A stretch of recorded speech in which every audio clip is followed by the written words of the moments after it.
Hello students. So in the last class we have already completed two different forms of business organization, that is sole proprietorship, and second one is Hindu undivided family business.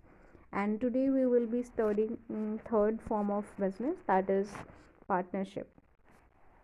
So basically जब हम sole proprietorship करते हैं तो उसमें बहुत सारी problems आती हैं फाइनेंसिंग और बिजनेस को मैनेज करने में या उसको एक्सपैंड करने में, because capital is very limited in that.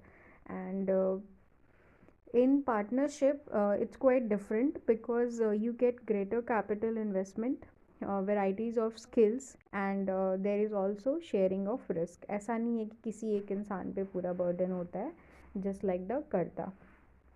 So according to Indian Partnership Act 1932, it defines partnership as the relation between persons who have agreed to share the profit of the business carried on by all or any one of them acting for all. So Indian partnership act 1932 के तहत partnership क्या होता है, जब दो partners या more than two partners get ready और साथ में एक बिजनेस करने के लिए तैयार होते हैं और सारे एग्रीमेंट्स फुलफिल होते हैं, साइन होते हैं, उसके बाद they start their business. That is known as partnership.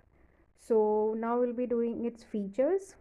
So the first one is formation, कि पार्टनरशिप फॉर्म कैसे होता है. तो it is govern under the partnership act 1932. It comes into existence through a legal agreement. एक legal agreement sign होता है जिसमें terms and conditions को फुलफिल करने होते हैं, एंड उसमें प्रॉफिट एंड लॉस का जो रेशियो होता है वो भी मेंशन किया हुआ रहता है. So two people coming together for a charitable purpose will not constitute a partnership. तो जब दो लोग बिजनेस कर रहे हैं प्रॉफिट के मोटिव से, दैट इज़ पार्टनरशिप. लेकिन अगर वो चैरिटी के पर्पस से कर रहे हैं तो हम उसे पार्टनरशिप नहीं कहेंगे. Second comes the liability. The partners of a firm have unlimited liability. Personal assets may be used for repaying debts in case of business assets are insufficient. तो अपने घर के एसेट्स भी आपको बेचने पड़ सकते हैं पार्टनर्स को अगर उनका बिजनेस का एसेट है वो कम पड़ रहा है in that case. So partners are jointly and individually liable for payment of debts. Individually तो आपको देना ही देना है और साथ में मिलके भी आपको वो डेट्स पे करने हैं, बिकॉज आप भाई प्रॉफिट शेयरिंग भी तो साथ में ही कर रहे हो तो रिस्क भी आपको शेयर करना होगा. या that's come the third point which I was talking about.